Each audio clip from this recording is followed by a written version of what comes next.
இப்போ foreign trade import export ட்ரேடுக்கு இப்போ என்ன சிஸ்டம் ஃபாலோ பண்ணுறாங்கன்னா ஷிஃப்ட் சிஸ்டம், SWIFT ஷிஃப்ட்.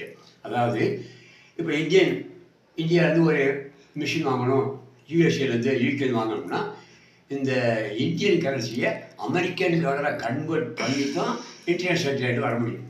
அதுக்கு பேர் தான் ஷிஃப்ட் சிஸ்டம். ஆனால் இப்போ என்ன பண்ண போகிறாங்க, அதுக்கு ஆல்டர்னேட்டிவாக பிரிக்ஸ் கண்ட்ரீஸ் 5 கண்ட்ரி இருக்குது. Brazil, Russia, India, China and south Africa. இந்த 5 கண்ட்ரிக்கு மட்டும் ஒரு கிராஸ் பார்டர் ட்ரேடுக்கும் ஃபினான்ஷியல் டிரான்சாக்ஷனுக்கும் என்ன போடுறாங்கன்னா லோக்கல் கரன்சி யூஸ் பண்ணிக்கலாம். அதுக்கு பேர் தான் பிரிக்ஸ் கிளியர் டிஜிட்டல் பேமெண்ட். இப்போ இந்தியாவில் வந்து சப்போஸ் திருப்பூரில் ஒரு ஃபேக்ட்ரி ஓனர் வந்து மிஷின் வாங்கணும், ரஷ்யாவிலேருந்து இம்போர்ட் பண்ணணும்னா நம்ம இந்தியன் கரன்சி வச்சு அந்த இம்போர்ட் டிரான்சாக்ஷன் முடிச்சிடலாம். அதுதான் பிரிக்ஸ் கிளியர் டிஜிட்டல் சிஸ்டம். இந்த மாதிரி இதுக்கு வந்து ப்ரப்போசல் இருக்குது. இதுக்கு எல்லா ஸ்டெப்ஸ் எடுக்கிறாங்க. வெரி சூன் அது இம்ப்ளிமெண்ட் ஆகும். அப்படி ஆகும்போது எப்படி பேமெண்ட், எப்படி ஜிபேயா, அது என்னமா சிஸ்டங்கிறத தே வில் டிசைட் லேட்டர்.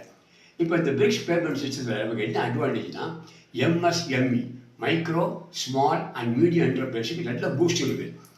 ஏன்னா இந்தியா பொறுத்த வரைக்கும் 6.3 crore MSME இருக்குது.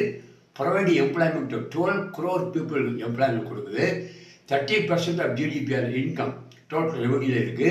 அதே மாதிரி 40% டோட்டல் எக்ஸ்போர்ட்ஸ் வந்து MSMEயில் இருக்குது.